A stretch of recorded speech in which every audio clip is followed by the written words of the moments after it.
Hi there, everyone. Welcome to Saturday, February 15th, 2025. You are here with Robin at In the Family Way Coaching, and we're here for our daily Bible reading. We are reading through the entire Bible in 1 year, and we're using the Day by Day Kids Bible, which is written by Karen Henley. If you are new with us today, thank you for joining us, and don't be discouraged by the fact that this is a kids' Bible. This is a great overview of the entire book of the Bible from Genesis to Revelation, and what this is showing us is the family line of Abraham, Isaac, and Jacob, and how they had their family with a covenant with God. And we are going to be seeing those family relationships in the days to come as we are reading our story. And I would like us all to, I'd like to welcome everybody, whether you are listening via YouTube or Spotify or on TikTok or on your favorite podcasting app, Apple Music or YouTube Music. Wherever you are listening, thank you so much for being here today. And I'm glad that you've joined us. I hope that you like what you hear and that you are encouraged to come back and listen to us for the rest of the year. Don't be discouraged that you are not finding us until today, the middle of February, because you can pick up at any time. And I do have all of the postings for the daily readings from the beginning of Genesis that we started on January 1st up on the internet, whether on your favorite podcasting site or whether you're watching from YouTube or TikTok, wherever it is that you found this, there, all of the sessions are there. But don't feel like you have to head back and listen to all of them. You're welcome to check in anytime and catch up with where we are here today. I am going to bring out my calendar. I have my sticker on my calendar today. I don't know about you, but my calendar is getting a little worn there sometimes. And I have these gold foil cross stickers. And if you are interested in me printing you out a copy of the calendar, which is also available for free download, but if you would like for me to print it out on sugarcane paper and send you a sheet of stickers for the month so that you can use these particular stickers, I would love to give back to you if you choose to support the event. That's my little giving back to you. I do have that calendar available for free as a download on my website, and you can find that link in the description below, wherever you are watching or listening. I have that description below. And we're going to go ahead and get going today. We are in the middle of Judges, the book of Judges. And yesterday we started our story with Gideon, or finished it with Gideon, I should say. We started it with Deborah and we finished it with Gideon. And Gideon, I wanted to point out because there's always something that I forget from the day before. And I mean to say it, and then I get to the end and I go, oh, darn, I forgot to say this. But that's all right, because I'll just say it today. One of the things that Gideon said when God first called him was, "Why are you choosing me? How can you pick me? I am the least of the families, and I am the least of the members of my family." And so I wanted that to be an encouragement to us that it doesn't matter where we are in our place in the family or what we may deem or what society may deem as being lowly. God makes his choices. God chooses whom he will choose, and he knows our hearts. And he chose Gideon. And Gideon, if you remember, or if you were not here yesterday, he was like, are you sure you're talking to me, God? Let me put out this fleece. Don't be angry with me, but if the fleece is wet and the ground around it is dry in the morning, then I'll know that you're really talking to me. Because he wasn't sure entirely that God was speaking to him. And then when he got up the next day, what happened? The fleece was wet and the ground was dry. And then he asked again. He said, please don't be angry with me, God. This time, if the fleece is dry and the ground is wet, then I'll know for sure that you're talking to me. And sure enough, God was talking to him, and the fleece was dry the next morning and the ground was wet. So we're going to be picking up with Gideon today.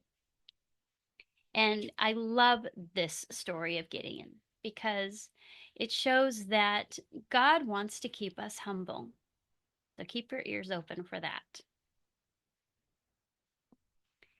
As always, if you are interested in more details of the story of what we have covered in our overview story today, by all means, I hope you're hungry and you head up your big Bible and you can check out Judges chapter 7 and chapters 10 through 12.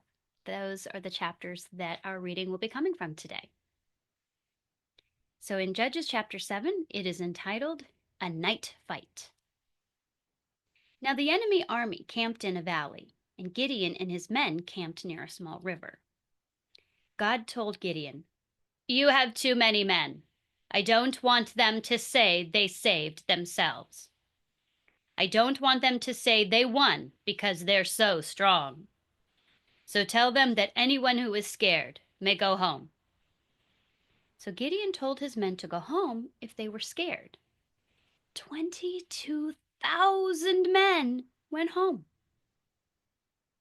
"You still have too many men," said God.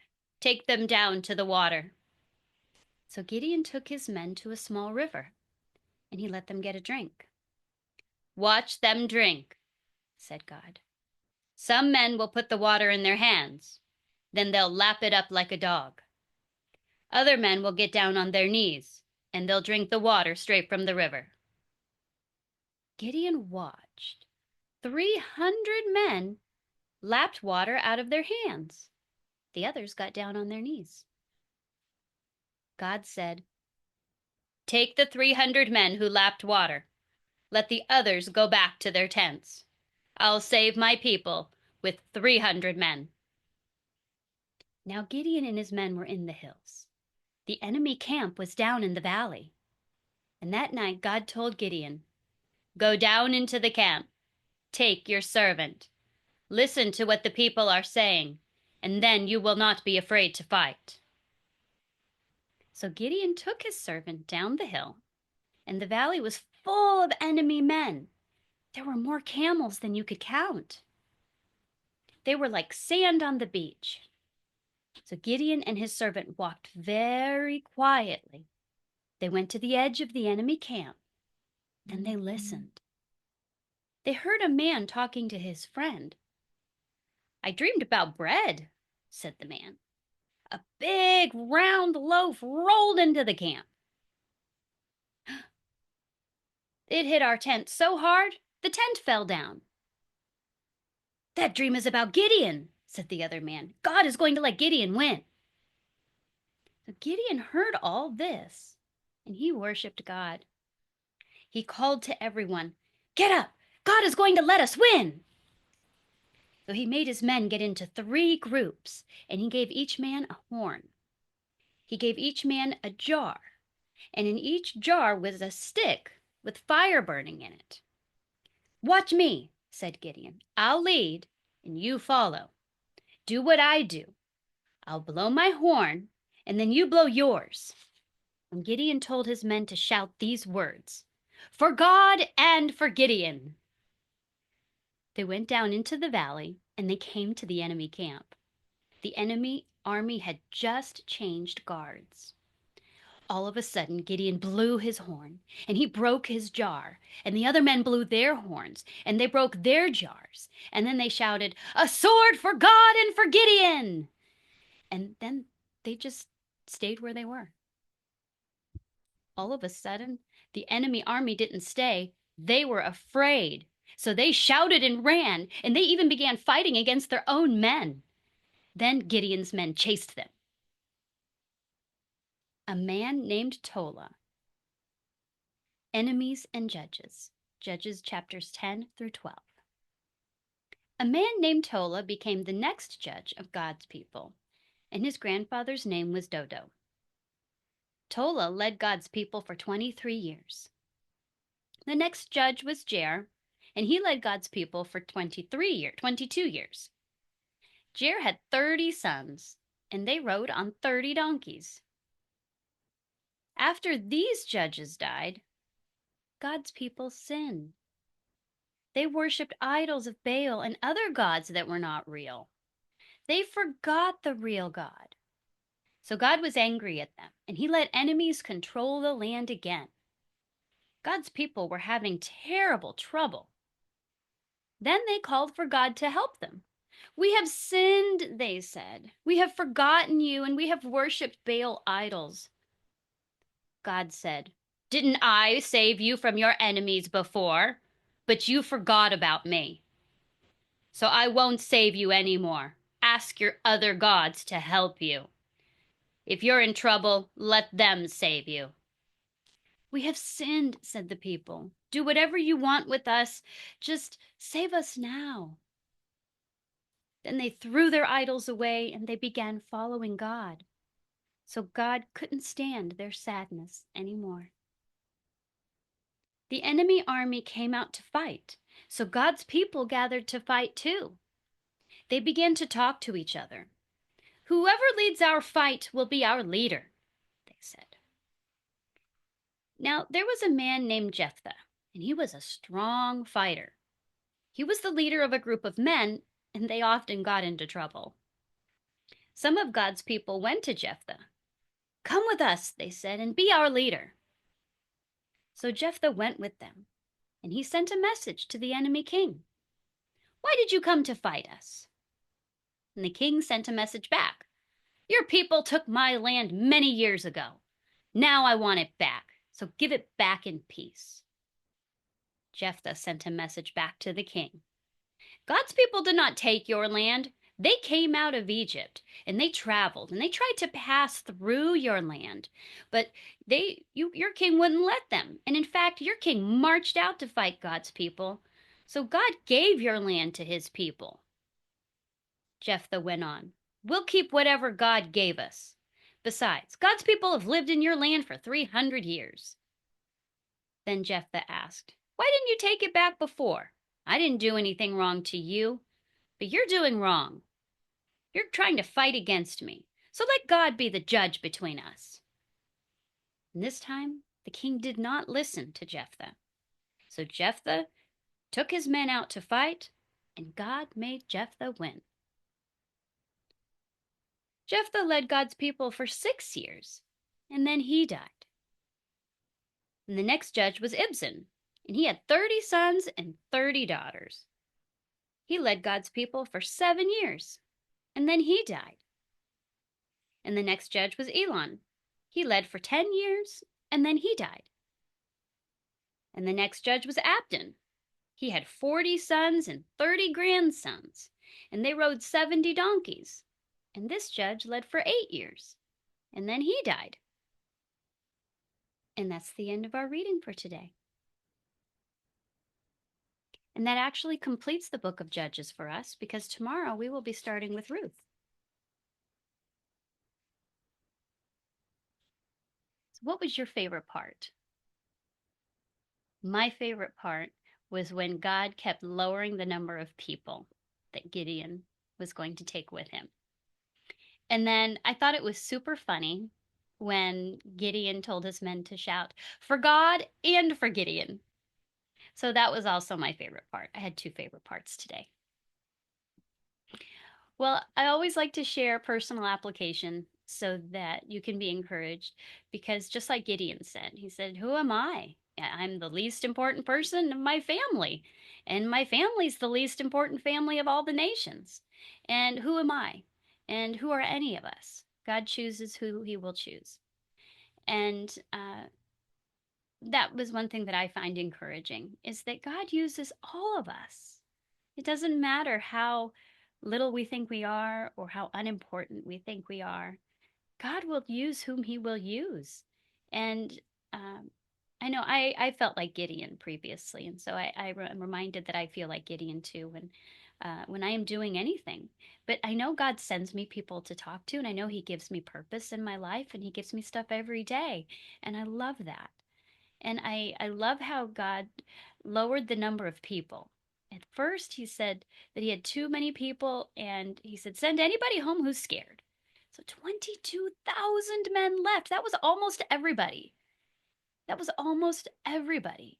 The only ones he took with him were 300 men, because he didn't want the people to think that they had won the battle based upon their own strength. And remember, I had said, let's keep our ears open, for God wants us to be humble. And that is what he is talking about there. He doesn't want us to think that it's under our own power, because who are we? We're not doing anything. It's God who is working through us. So I want us to remember that it is God working through us. And that's why it doesn't matter who we are or how little we are, because it is God who is working through us. And that takes a lot of the pressure off too, actually. I hope that you find that relieving to know that it's not you, it's not me, it's God. And He's going to complete a good work in you, and He'll complete a good work in me. Let's see. I think that that is about it. I know I we see again God's kindness and God's compassion. At first he said that he wasn't going to help them because they weren't acting right. They were still serving and worshiping other false gods.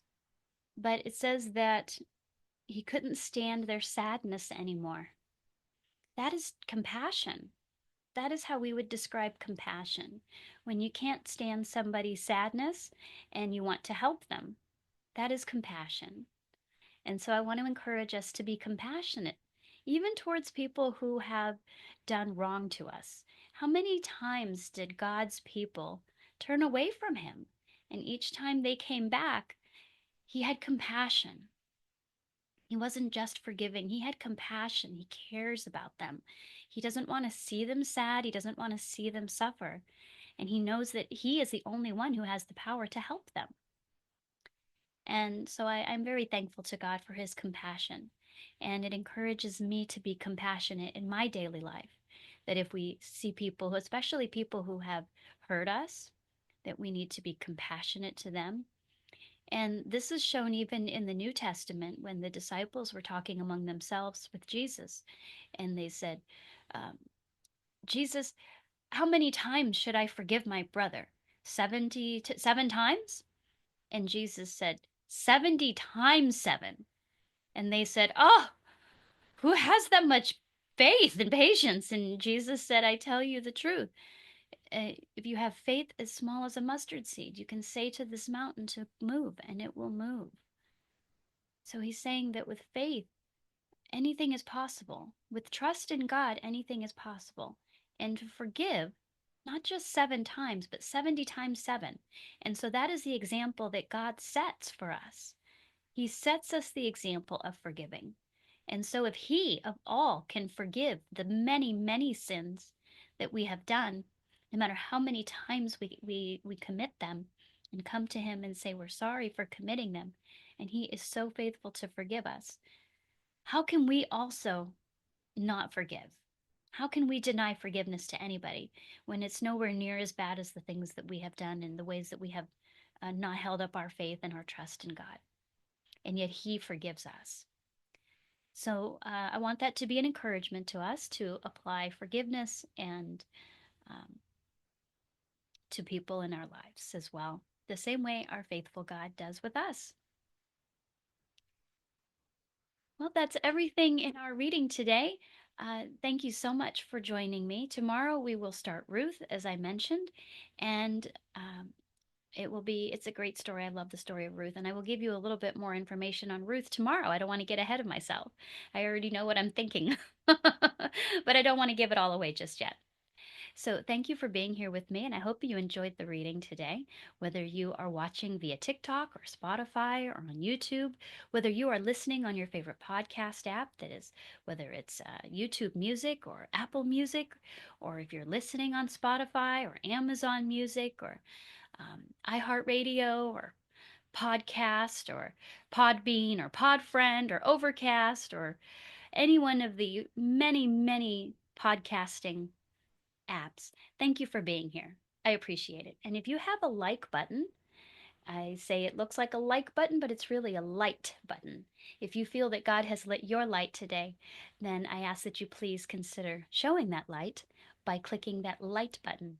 And if you have not already, please consider subscribing to my channel and sharing this day's reading if you have enjoyed it.